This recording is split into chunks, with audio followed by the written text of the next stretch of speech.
On the 9th of November, the year of our Lord, 1938, violence against the Jews broke out across the Reich. In just 2 days, over 250 synagogues were burned, and over 7,000 Jewish businesses, hospitals, cemeteries, and schools were looted. Dozens of Jews were killed. This was Kristallnacht, the night of broken glass, so named after the shards of shop windows that littered the streets in its wake. Following this display of violence, the German government sought to unload its Jewish problem onto other countries.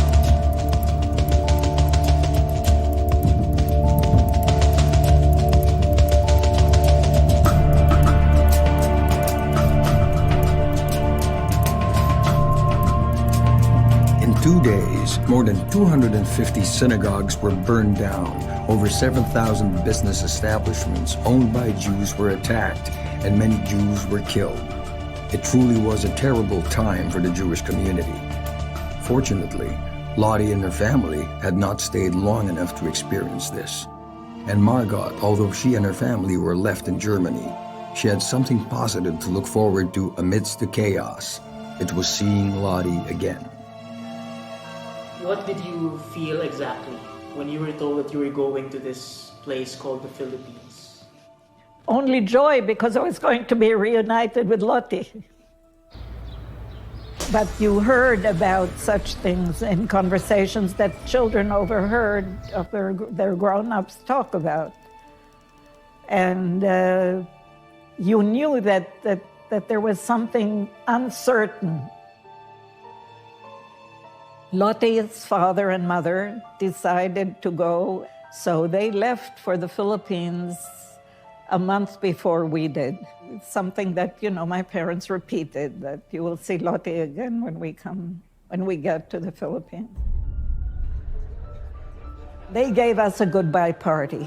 And at that goodbye party, the cousins of my father were kind of making fun of us and saying, "You're going to a country where elephants and tigers are walking in the streets. How can you do a thing like that?"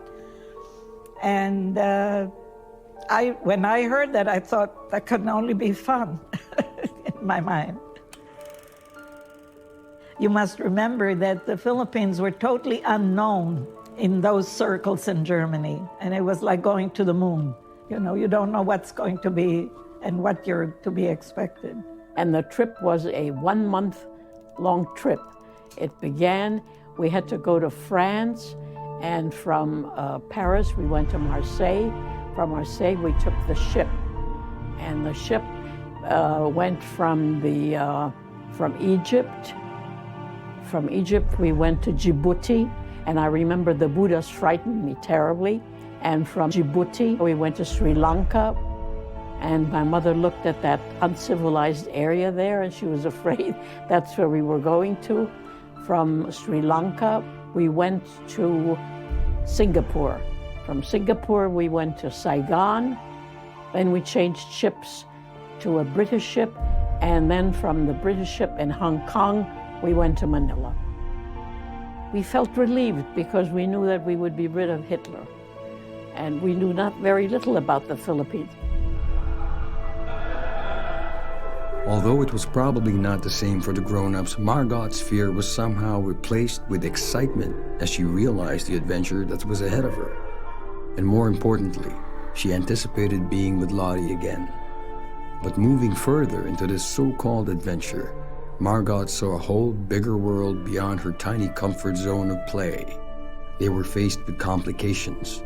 They have been to places, and they have come across many different people, but none of them was Lottie. Young Margot could not help but wonder, will they ever see each other again?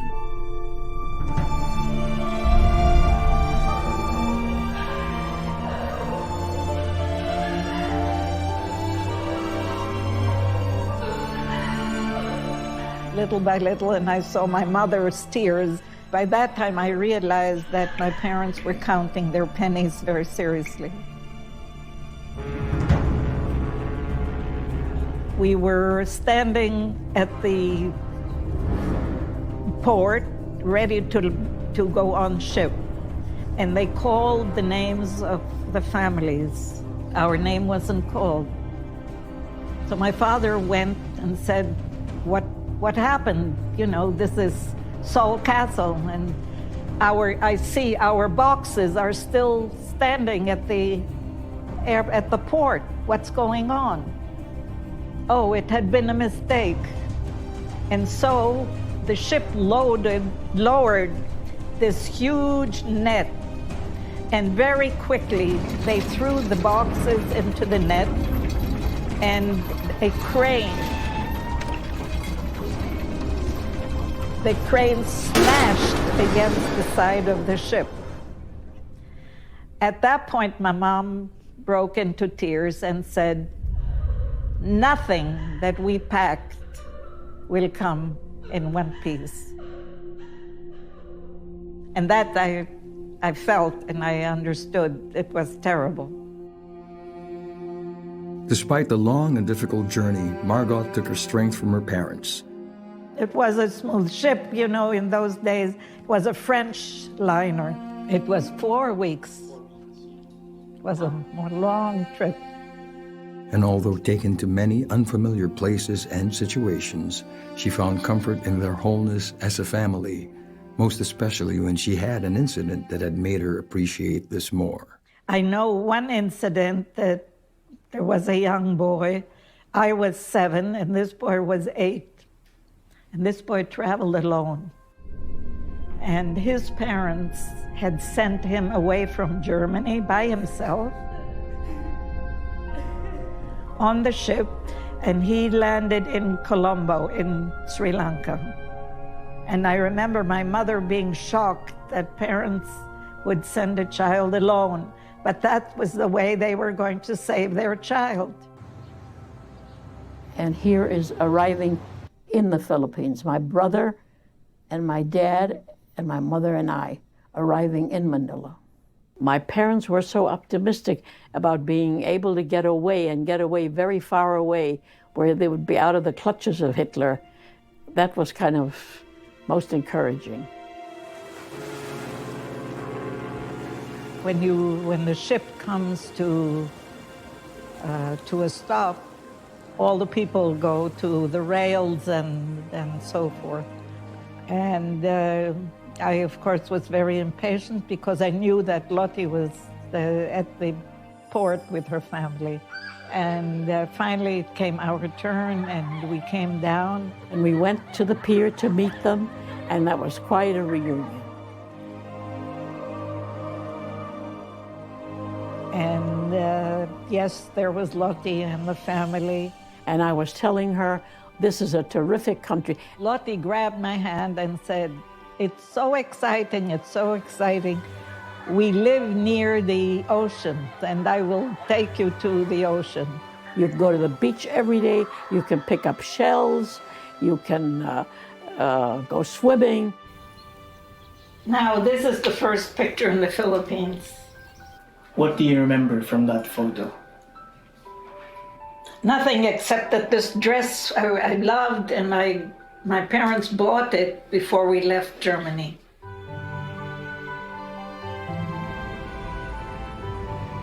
We were living, as I said, on Porvenir Street. This was our house on Progreso Street. Got there, my parents and I. This was my introduction to the Philippines, which was something very, very exciting for our age. Bahay kubo kahit munti, ang halaman doon ay sari-sari, singkamas at talong, sikadilya at mani, sitaw patani. A few years after Margot and Lottie had arrived and reunited in Manila, more and more Jewish families had followed and escaped from the worsening horrors in Nazi-occupied territories in Europe. Among them are the Weislers, including Max. Magandang nyo. Pasensya na lang. Ang pahalo ko Max Weisler, tiga-Alemanya ako. Lumaki ako sa Manila. I live with my aunt in a city called Breslau, and there I went to a Jewish school. My parents, they had a store but it went back and bad, so they sold it, or they had to give it back, and they went on bicycle from place to place selling underwear.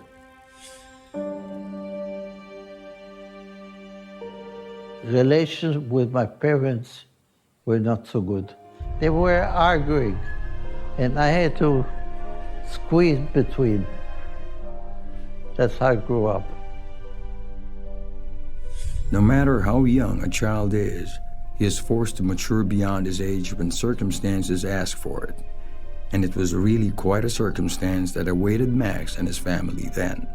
One day, my aunt got a telegram or something from my parents that my father will be arrested if we don't leave the country by the Gestapo. So my father, overnight, he had a valid passport. He went to Denmark.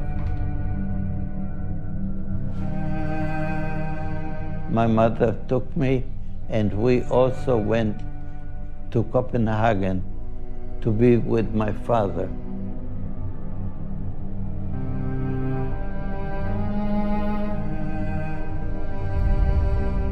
We followed a few days later.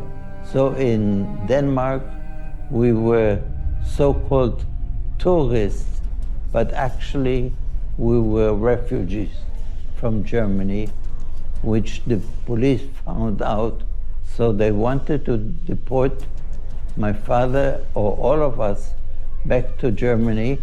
He went to the American embassy and he asked for a visa to any country that will accept him. So maybe he went to at the American embassy, he asked for a visa to the Philippines. But unfortunately, they didn't have the stamp, the Philippines. So they gave him a valid, permanent entry visa. I have a copy here, to the United States. But him, instead of going to the United States, he took a ship going to the Philippines. So anyway, we came in, my father came in, and then we followed him through. The war already broke out. The Suez Canal was closed. So we went to the Philippines by way of Russia, Manchuria, Japan, and we finally made it to Manila.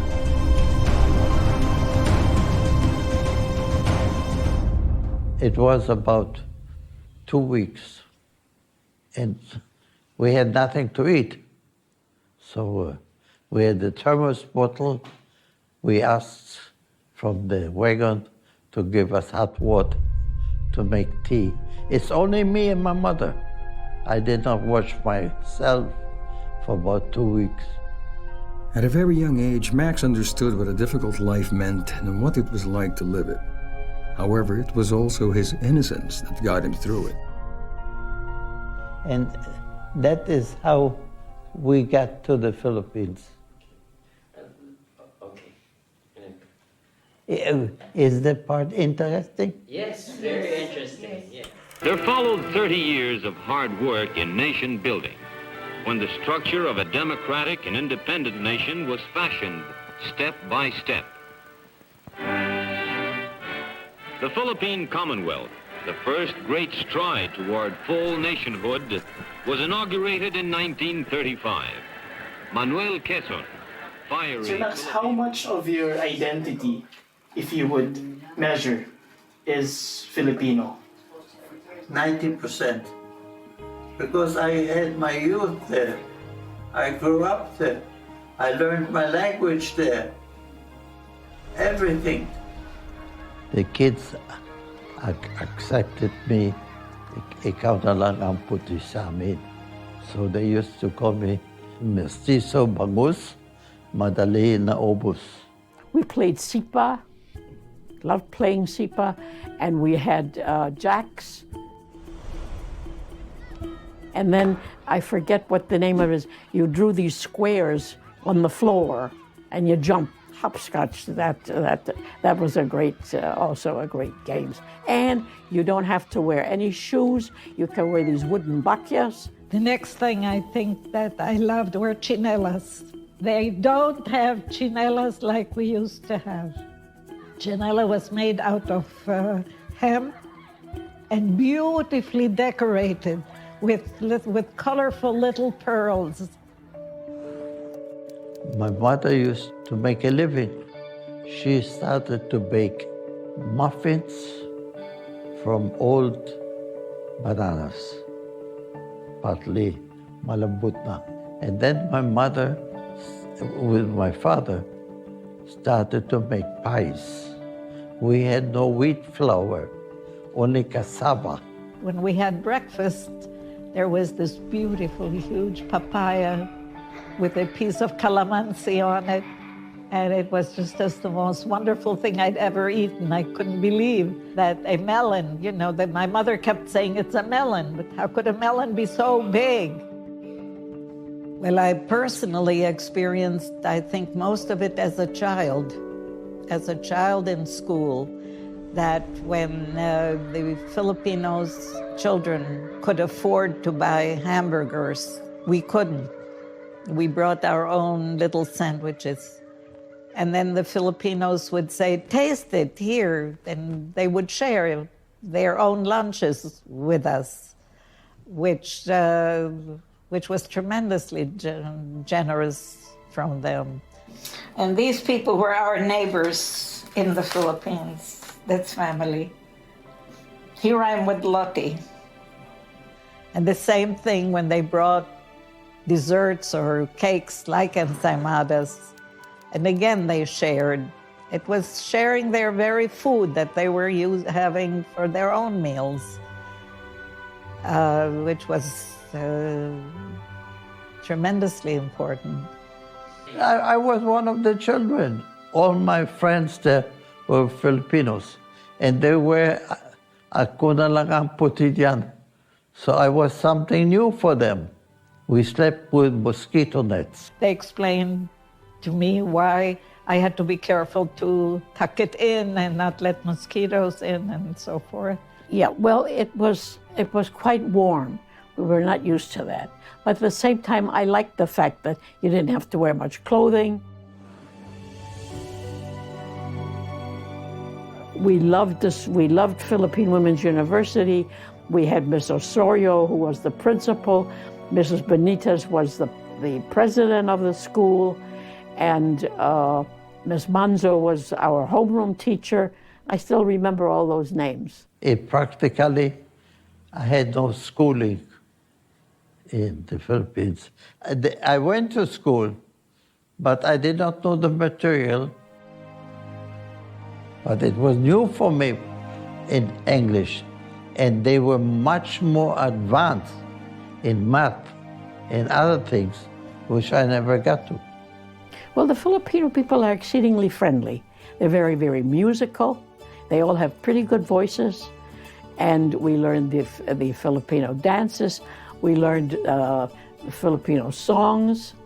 And we had a toy orchestra, I remember, at Philippine Women's University. I told you, my father said he would bring the first ship in with goods, and you can see how crowded the store is. This is in the Philippines. Where is this exactly in the On Escolta. I was like what you call, canto boy.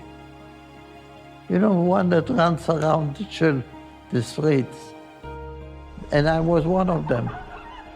And I think I spoke Tagalog well with everybody. I spoke Tagalog before I knew English. And with my parents, I spoke German. It was just a happy, warm childhood. It was paradise in many ways because we were free. The Filipino children were very accepting. Not one among these 3 children knew exactly what they were running from until they reached their stop. They finally knew what was missing. They finally understood what was wrong. They finally realized what fear does, to live with it and to finally live without it. They finally understood what refuge meant. Your experience in the Philippines. My identity, I grew up with the Filipinos. Pareho naman kami. I ate with them, I worked, I get paid, and I run around with them, the children. All I can say is that until the war broke out, this was a perfectly normal, happy childhood. USO's morale-boosting efforts had to meet new It was towards the end of 1941 when the Japanese attacked areas in Manila and its neighboring provinces, such as Pampanga, where the Americans held its Clark Air Base. In an effort to save it from further destruction, Manila was then declared an open city. The Japanese decided to go to war with the United States. 5 years away from its promised appointment with freedom, the Philippine Commonwealth was plunged into war.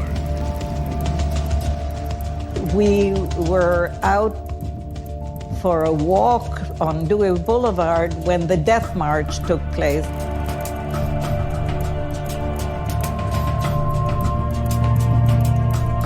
From Mariveles on Bataan. The Death March. They took the American and the Filipino soldiers and marched them to take them to Bataan and Corregidor.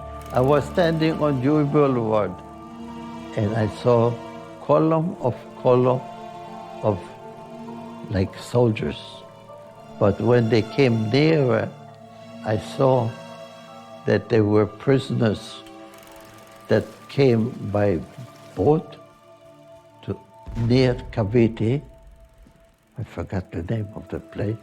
And from there, they marched them through Manila, through Fort Santiago, that were still alive from the marching, and to concentration camp. Mrs. Benitez spoke to us and told us to be courageous and that we should go home and that as soon as possible the school will close immediately because of the attack of the Japanese.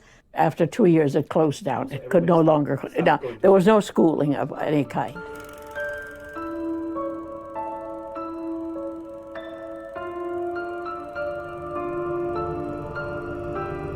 The Philippines became a target for Japan because remember, Japan wanted to target the Southeast Asian nations actually below us, specifically oil in the Dutch East Indies, tin and rubber in Malaysia. We're along the way. And it all did not help, of course, we're an American colony, so it became a target. Then the Japanese came in. When I told them I'm Jewish, they did not know what a Jew is. So I told them I'm a German. The fate of the Manilaners during the Japanese occupation was a very interesting thing because they had been stripped of their citizenship, their German citizenship, their Austrian citizenship, their Polish citizenship, and yet they had expired passports. And many of these expired passports had the big red J on it, indicating that they were Jews. But the Japanese were allies of the Germans. And so those Manilaners who had even expired passports or passports with the red J on it, noting that they were Jews, they were not considered enemies by the Japanese. But then the biggest problem of Jews was, I guess, hunger. Life before the war, free enterprise, freedom of movement, freedom of residence, freedom of speech, freedom of the press. When the Japanese came in, all of that was taken out. Movement of people, limited. You have to stay in your place. Press, controlled. Censorship, all media controlled. Nothing anti-Japanese, everything anti-American. Basic resources, controlled. Everything was rationed. Rice has to be rationed. food, everything. So it was a militarized, controlled economy. No freedoms. So Filipinos felt that very badly. And how did the Jews experience it? Same thing. Fortunately for the Jews, the Japanese did not take the anti-Semitist policy of the Germans seriously. During this time, President Manuel Quezon and his family were evacuated to Corregidor. But when the Japanese bombed their location as well, they flew to the U.S. and ran the government in exile. But the worst part took place at the end of the war. That became a very fearful time. It was terrible. But for a child, you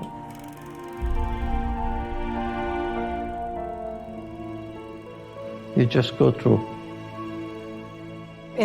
There isn't a question of being Jewish or not Jewish. All of us went through a terrible period of suffering. But the same, but not because we were Jewish. That's a very important difference. Our lives were equal to those of the Filipinos under the war.